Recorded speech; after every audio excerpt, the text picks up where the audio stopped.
Hoje, dia 1º de abril, um dia para você falar a verdade. Eu lembrei, inclusive, daquele filme, acho que é O Mentiroso. O cara que tinha uma dificuldade tão grande para falar a verdade, ele mentiu, confundiu a vida dele todinha. E eu acho que fez uma promessa, não lembro. No dia do filho, não foi ele isso? Ele faz o pedido de aniversário. O filho faz um pedido pro pai não mentir mais. Pro pai não mentir mais. A vida daquele pai vira um inferno. Ele acaba com a vida do pai. É o filme O Mentiroso, mas na verdade ele acaba com a vida velha e vem uma vida nova, né? É verdade. E tem a transformação, o período de transformação. Já pensou se acontecesse isso na sua casa, meu camarada? Se você pudesse só falar a verdade, você pode. Comece a fazer isso hoje. São passos de salvação. Aqui na Rede Século XXI é assim. A gente, com diversas maneiras e linguagens, quer levar a sua família, assim como esse pai do filme O Mentiroso, a um processo de libertação. Passos de salvação, assim como a Via Sacra, na sua casa também. Então, nada mais justo do que você assumir isso. Assim como você já financiou às vezes até o bar, já financiou até droga, já comprou roupa, já de maneira fútil, invista numa obra de evangelização. Aí quando eu falo investir, não é quanto você pode, não é uma quantia fixa que a gente vai estipular para você. É para você ajudar com o que você puder. E em contribuição à sua ajuda, nós vamos enviar um material que não é um material só um papel. É material para transformar a sua casa e a sua família. É a revista Brasil Cristão, essa revista que a gente vê aqui, ó. Essa revista desse mês que fala sobre Jesus Cristo ressuscitado. Essa capa maravilhosa. E você vai receber primeiro uma revista de boas-vindas e todo mês uma revista com dicas de saúde, até de beleza, formação cristã, formação humana, produtos que vão transformar a sua vida. Presta atenção no recado do Padre Eduardo, porque eu quero convidar você para ser um novo sócio e caminhar com a gente. Estamos na Quaresma, um tempo de grande riqueza espiritual. A Quaresma é um tempo de buscar saúde espiritual por meio da confissão, da oração, do jejum e da frequência da Santa Missa, nos momentos de adoração diante do Santíssimo Sacramento e da meditação da Via Sacra. Estes exercícios nos ajudam a enfrentar e vencer as dificuldades da nossa vida. Esta é a força que nos faz continuar a cada dia e que nos dá a certeza de que depois da cruz vem a ressurreição. E para a gente aproveitar ao máximo esse tempo, nós criamos a campanha Passos da Salvação. Cada sócio desta obra recebeu um livreto com as 14 estações da Via Sacra. Ele vai ajudar você a meditar, rezar e preparar seu coração durante a Quaresma, para depois viver a ressurreição com Jesus na Páscoa. Nossa missão é levar esperança aos corações e proclamar a certeza da vitória de Deus em nossas vidas. É por isso que nós precisamos muito da sua ajuda. Cada sócio recebeu, junto com a revista e o livreto Passos da Salvação, 2 boletos para fazer suas doações. Sua doação extra será usada para continuarmos a pagar a digitalização da Rede Século XXI. O Uplink Digital em alta definição é um aparelho que manda um sinal HD para todo o Brasil e já está sendo instalado aqui na nossa sede em Valinhos. Mas nossos retransmissores espalhados pelo país também precisam ser atualizados para receber um novo sinal e retransmiti-lo ali na sua região. Por isso que nós precisamos muito da sua mais generosa doação extra. Sem ela, nós não vamos conseguir dar este passo tão importante. Desejar, agradeço de coração por toda a sua generosidade.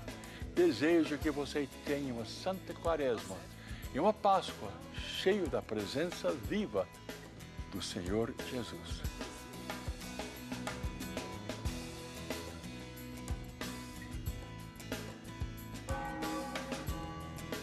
Campanha Passos da Salvação.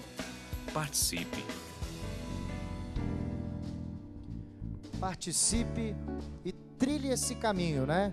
Abandonando a mentira e vivendo a verdade. Agora, falando da verdade, vamos retomar esse filme aí, vamos relembrar. O filme O Mentiroso, inclusive que é com Jim Carrey, né? Isso mesmo. Muito legal. O filho faz um pedido. Vamos relembrar. Relembra pra gente, Débora. Vai lá. Ele era um pai que se justificava muito, justificava suas ausências. Então, toda vez tinha um compromisso, ele inventava uma história e ele saía com mulheres, ele aprontava 1001 e inventava histórias sempre para não estar presente na vida do filho, não ir buscá-lo na escola. O filho ficava horas ali na porta da escola. E no dia do aniversário, que o pai não aparece, né? Na hora de cortar o bolo e apagar a velinha, ele faz um desejo que ele quer que o pai só fale a verdade. E aí começa a acontecer isso no filme. E aí ele vai se enroscando cada vez mais, porque ele se percebe num contexto que ele não está habituado a ser sincero, a falar a verdade. E aí ele vai tentando de todas as maneiras se justificar, e cada vez que ele tenta, vai piorando a situação dele. Como que, por exemplo, os pais às vezes contam pequenas mentiras durante o dia a dia e na verdade não vão se ligando porque estão fazendo uma escola com os filhos, né? Estão doutrinando os filhos na mentira, né? Contando, mentirinha não, a mamãe não tá grávida não, a mamãe não sei o quê. Fala que eu não tô, Fala que eu não tô é ótimo. Fala que eu não tô, fala que eu não tô agora. Ou coisas... Aí a pessoa pode dizer, não, isso aí não tem nada a ver. Ou isso pode... acaba juntando e criando um problemão. Porque se a criança vive nesse contexto, o jovem vive nesse contexto, onde a família tem essa prática, ele vê isso como uma coisa natural, como uma coisa normal. E ele vai pôr em prática quando ele tiver esse discernimento. Lá para os seus 10, 11 anos, ele vai começar. A mãe liga, ele vai falar, não vou atender. Mãe, nem vi que o celular tocou, ou não vi a sua ligação. Ele vai usar dessa prática que é comum dentro do contexto. Agora, a criança pequena tem muito, até os 5 anos, 5, 7 anos ali, antes um pouquinho da idade da razão, que a criança começa a diferenciar o que é ilusão e o que é real. A criança inventa história, tem até o lance do amigo imaginário. Como que o pai pode lidar com isso sem ser muito severo? Ele tem que respeitar essa fase do filho. Então existe mesmo a fase do amigo, a fase da fantasia, onde eu acho que eu sou um super-herói, eu sou uma princesa e eu vivo dinossauro. Um dinossauro, que eu posso tudo. Então o pai, ele tem que entender essa fase e respeitar. E a partir do momento que essa fase está em transição e começa a chegar a mentira, que aí essa criança começa a fazer alguns joguinhos para se perceber nesse contexto da mentira, a função do pai é orientar, porque ele percebeu uma mentira e ele não pode simplesmente sair brigando. Que eu falo assim, que pais que são muito severos têm filhos mentirosos. Olha isso. Como isso, é que é? Pais muito severos. Bravos, aqueles pais que são bravos. Caiu um copo de suco na toalha, o pai cai a casa, sabe? Assim, aquele pai que não tem medida para a proporção dos limites que coloca. Então, o pai muito bravo tem filho mentiroso. Porque aí o filho percebe o pai e já vai falar. Aí o pai vem com a bronca e ele dá aquela saída. Não, pai, mas espera aí, eu não estava fazendo tal. Quem derrubou esse copo? Não fui eu. Não sei. Não sei, eu não estava aqui, tá eu todo não sujo vi. de iogurte, o copo de iogurte no chão, a criança toda suja. Não fui eu não. Não. Foi quem? Foi o João. Quem é João? Não sei, tem João. Não tem João nenhum na casa. Categórico. É o amigo imaginário. Agora, isso com a criança pode parecer até bonitinho, enfim. Agora, Felipe, isso para alguém que é adulto e está, por exemplo, indo na igreja, buscando uma vida de verdade, uma vida de retidão, é complicado porque o diabo é o pai da mentira e um cristão não pode ter vida dupla, né? Não pode, né? Porque a verdade do evangelho, quando a gente se propõe a vivê-la, e a gente até dizia isso no bloco anterior, ela faz com que a gente assuma uma escolha radical. A gente faz uma opção fundamental pela verdade, usando a linguagem da teologia moral, né? A gente faz, a partir do momento que aceita a revelação de Deus como verdade na nossa vida, a gente faz uma escolha de pautar toda a nossa conduta pelos valores do Evangelho. Inclusive na encíclica existe... Isso, essa encíclica, só para a gente pontuar, você vai continuar aí.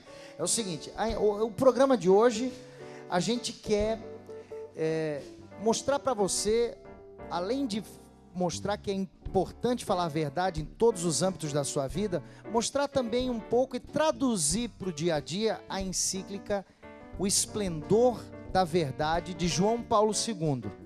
E a gente trouxe aqui o Felipe, que é um estudioso, é um rapaz que estudou teologia, filosofia, foi seminarista, é um ministro da palavra, alguém engajado, para poder explicar para a gente, fazer essa tradução para a gente que é leigo.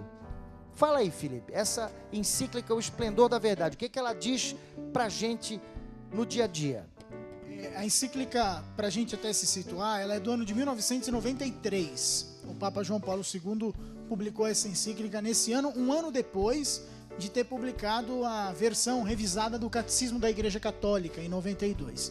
E essa encíclica ajuda a Igreja a perceber de que modo a verdade revelada por Deus, o esplendor da verdade que é Jesus Cristo, de que modo Jesus Cristo deve orientar a nossa conduta cotidiana. Quer dizer, a moral. A moral, os costumes, os hábitos, o comportamento do ser humano. Não pode viver de qualquer jeito. Não pode, porque senão a gente descola a fé do cotidiano, a fé da nossa atitude. Ah, eu acredito em Deus, eu sei que Deus vai perdoar tudo que eu faço de errado, então eu vou vivendo a minha vida de qualquer jeito. Não pode ser assim. E existe o que a igreja está chamando de a ditadura do relativismo. Quer dizer, não, eu penso assim, eu acho que eu posso viver assim. Então a pessoa não se converte para o evangelho. A pessoa converte o evangelho para a vida dela. Ela muda. A gente começou o programa falando de conversão. Conversão sincera é o quê? Você mudar a sua vida para o evangelho. E não ficar fazendo contorcionismo para o evangelho se encaixar na sua vida. Aí o que acontece? Ah, não, pode. Não, pode achar isso sobre a sexualidade? Pode. Não, pode. Aí, e sobre aquilo outro? Pode. Aí a pessoa daqui a pouco, nessa de poder achar e liberar, o nazismo foi o quê? O racismo. Pessoas, não, é livre para pensar. Tem a liberdade, mas tem a responsabilidade também, né? A gente precisa pensar sobre isso, não é? E o grande barato dessa encíclica do Papa João Paulo II é justamente isso. A associação que ele promove na sua reflexão entre verdade e liberdade. No capítulo 8 do Evangelho de São João, Jesus fala uma frase muito importante para os fariseus e para todos nós. Conhecereis a verdade e a verdade vos libertará. A verdade vos fará livres. Que verdade é essa? É justamente o ensinamento de Jesus Cristo, a revelação de Deus. E quando a gente assume isso para a nossa vida e consegue fazer com que essa verdade paute o nosso cotidiano, seja a diretriz para as nossas ações, a gente tem uma vida de acordo com o propósito de Deus. E a encíclica chama a atenção da gente sobre um conceito chamado conceito do mal intrínseco, que é justamente isso que a gente estava falando aqui na linguagem da pedagogia. Ou seja, como é que eu, no dia a dia, posso admitir que uma mentirinha vai levar a uma verdade maior. Isso não pode acontecer, não é? A verdade construída de forma autêntica tem todas as suas raízes na autenticidade também. Eu não posso achar que uma mentirinha santa, né? Tem esse termo popular que a gente usa, vai levar a uma verdade maior, né? A verdade, ela é fruto de uma opção fundamental que a gente faz para todo sempre na nossa vida. E a história do relativismo é dizer que existem muitas verdades. Não existe muitas verdades, não. Eu gosto tanto daquela metáfora do elefante e dos 3 cegos, que colocaram, olha, nós vamos colocar um animal aqui, vocês vão dizer como é que é esse animal. Aí um coloca na trompa do elefante, outro no corpo, outro na orelha, e fala, não, tem a orelha muito grande, é assim, não sei o que. Daqui a pouco, não, a trompa dele é assim, não sei o que. Ah, o outro, o corpo dele é áspero. E ficaram discutindo entre si. Os três falando do mesmo animal e questões diferentes sobre a mesma verdade. E eu acredito muito nisso. Não é que existam muitas verdades, mas existam pontos de vista a respeito da mesma verdade. Isso não é relativismo. Aí sim a gente pode admitir e tem que respeitar a opinião do outro. Mas que a verdade tem um nome, e o nome é Jesus Cristo, isso a gente não pode negar. Inclusive Edith Stein, uma grande filósofa, que foi judia, né? Santa da igreja, ela diz o seguinte: todo aquele que se propõe, ainda que não queira encontrar Jesus Cristo, que se propõe a buscar a verdade, vai acabar se encontrando com Cristo. Olha que bonito. Então, se você quer ser verdadeiro, busque a verdade, porque você vai encontrar a Cristo e Cristo vai te encontrar. Agora, muita gente ficou curiosa, Felipe. A gente está falando aqui, a gente falou do filme, muita gente ficou curiosa, começou a me mandar mensagem, Sérgio. O Sérgio, ele é especialista em linguagem corporal. A tua formação acadêmica qual que é, Sérgio? Eu sou psicólogo, me doutorei em psicologia pela Universidade de Brasília e trabalho com detecção de mentira e linguagem corporal. Isso é muito legal você falar, porque me parece assim, e até porque tem, por exemplo, tem um programa na Band, o CQC, tem outros programas aí também que pegaram essa questão da detecção de mentira e fazem muito bem com a questão do humor, mas, por um lado, até colocam a ciência um pouco em descrédito em alguns momentos, porque fazem com tanto humor, né? E você é um doutor, um pesquisador. Fala para a gente que situações que a gente pode encontrar, por exemplo, como aquela história do detector de mentiras, ele existe? A ciência já usou ele? Como eu falei no início, né, a mentira, ela não existe um centro da mentira, pelo menos conhecido. Todos os métodos de detecção de mentira, eles são indiretos, eles passam pelo nervosismo, pela agitação da pessoa. O mais importante nesse momento é entender que nem tudo que a gente pensa que é mentira é mentira. A ciência estuda a mentira sobre 3 aspectos. O primeiro e mais importante é que tem que haver uma alteração da informação. A informação que está sendo passada, ela é alterada. O segundo aspecto importante é que isso tem que ser consciente. Então, aquele cara que diz que é Napoleão e acredita que é Napoleão Bonaparte, ele não está mentindo. Ele está com um problema de saúde mental, é outra coisa. Sim. E o terceiro elemento fundamental é que, normalmente, o mentiroso ele tem um propósito. O adolescente que mente para os pais, o jovem que quer o carro, mas não quer dizer onde vai com o carro, ele inventa uma história que está com um amigo, que o amigo vai. Então, tudo isso tem a ver com a principal causa da mentira, principalmente essas que estão assim em torno da gente, que é a incapacidade do mentiroso de lidar com suas próprias emoções. Sabe, isso acontece com o cristão, isso acontece com qualquer pessoa. Pela nossa incapacidade, pela nossa imaturidade emocional, nós, então, caímos na tentação de mentir, de alterar a informação de forma consciente com um propósito. Entendeu? Tem um livro, se não me falha a memória, do Eduardo Giraldelli, que é Auto-engano. Esse livro me veio à memória agora quando você falou, porque existe uma questão, acho que mais grave, é quando a pessoa cria, inclusive, uma falsa memória. A pessoa mente tanto que ela cria, inclusive, uma falsa memória, começa a contar essa história e chega um dado momento que ela lembra, não, mas isso aconteceu. Na verdade, foi uma mentira que ela contou tão bem que ela conseguiu se enganar. Existe isso? E como vencer isso? Existe e é até mais frequente do que nós pensamos. O que eu queria destacar para os nossos telespectadores é o seguinte, que esse tipo de evento, ele não é uma mentira.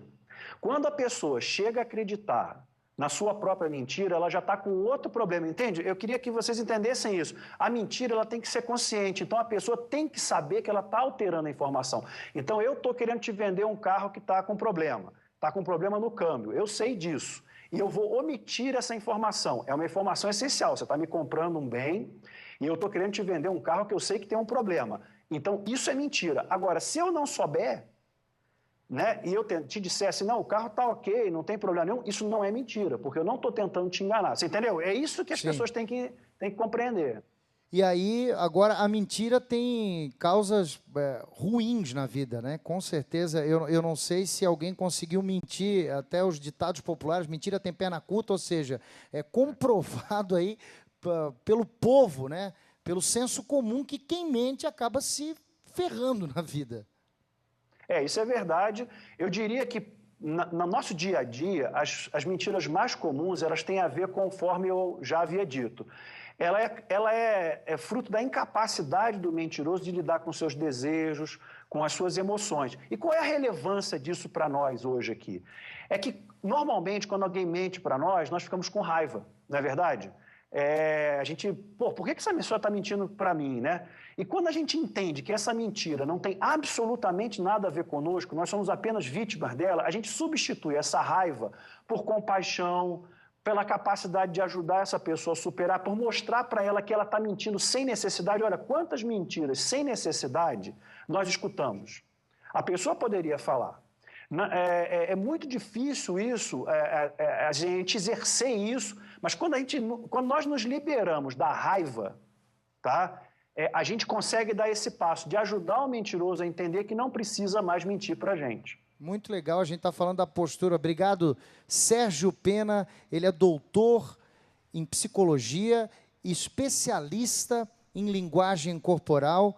E a gente está muito feliz porque tem muitas participações. Esse tema que a gente não está falando sobre a mentira, a gente está falando sobre o esplendor da verdade e como que é bom aí o doutor Sérgio explicando para a gente como não só a vencer a mentira, mas também dar dicas para ajudar, porque tem um amigo que é mentiroso. Eu, por exemplo, tinha um amigo que ficou famoso no seminário, inclusive ele morava em Sorocaba, o apelido dele era Sorocaba. Ele mentia tanto, chegou uma vez que ele falou assim, rapaz... Ele virou piada, tanto que quando qualquer pessoa no seminário contava uma mentira, o pessoal já fazia a voz dele. Rapaz, ele virou piada. Rapaz, eu cheguei lá um dia na banda, não sabia tocar uma nota de saxofone, a banda olhou para mim e só fez assim, ó. Eu cheguei lá, toquei todas as músicas, cara, que eles tocaram de cabeça. Sempre tem um amigo que acaba mentindo. Vocês já chegaram a algum amigo que mentiu, que tocava muito bem e, de repente, não tocava nada? Eu toco pra caramba, o cara quer se engrandecer, e aí, no final, essa mentira prejudicou a banda toda? Já rolou isso, Andrelino? Já. Vira e mexe, rola alguns casos assim, né? Tem um caso clássico de um casamento que eu fui tocar, o nosso baixista desfalcou a banda, e na última hora apareceu um rapaz com um baixo sensacional, top, case bonito, parecia viajado. Na hora de tocar, ele não conseguia fazer nada. Quebrou a banda toda. Né? A mentira quebrou todo mundo. Na terceira música, o guitarrista pegou o baixo e ele foi tomar uma com os convidados. Né? Aí sim. Esse é o nosso Andrelino, sucesso e várias histórias para contar. Toca uma dessa época aí, vamos lá. Nossa. Manda aí. Andrelino anima tudo, até velório. Vamos lá, Gilmar Rodrigues, olha, muito legal o Gilmar Rodrigues, ele tem uma pergunta. Ele costuma ficar nervoso quando vai falar onde tem muitas pessoas e ele chega a gaguejar. O que fazer para melhorar isso? Uma dica relâmpago aí do Sérgio, doutor Sérgio. Seguinte, ele vai falar com muita gente e começa a gaguejar. Qual é a dica para o Gilmar? A grande dica para essas pessoas que têm dificuldade em falar em público é reunir a sua família em casa, pessoas da sua confiança, 3 ou 4, e fazer uma pequena preleção para essas pessoas. E aí ele, paulatinamente, vai incluindo mais pessoas, ele vai ver que essa exposição controlada a esse ambiente em que ele se sente tenso, vai melhorar essa tensão que ele percebe e que ele narra. Muito bem. Obrigado, doutor. Doutor Sérgio Sena. Tá agora aqui o Gilmar Rodrigues, está sempre com a gente. Tá aí a dica, viu, Gilmar? Reúne a tua família, começa a falar sem parar. O Wesley também está perguntando aqui, depois a gente vai fazer a pergunta para o doutor Sérgio, tá bom, Wesley? Tem o Paulo César Alves, um abraço, Paulo. Paulo lá da galera do Ralé Londrina, tamo junto. Gostaria de pedir oração, o Ralé Londrina que acontecerá dia 1º de junho. Deus ilumine a todos os ralés, Londrina, Paracatu, Brasília, Franca. Deus abençoe a tia Lolita, Maurinho, André Bolela e toda a equipe de cada ralé regional aí também, Maringá. Deus abençoe vocês. Tem o Emanuel Alexandrino, estou assistindo também. E toda a galera participando, até a Cássia aquecendo os motores, a Cássio Rogero, a nossa querida Cassinha, ela está dizendo, gente, a nossa oficina é de verdade? Ela tá... Se liga, a gente vai para o intervalo e volta já, o esplendor da verdade, deixa Cristo te libertar e você vai ser verdadeiramente livre, a gente volta já.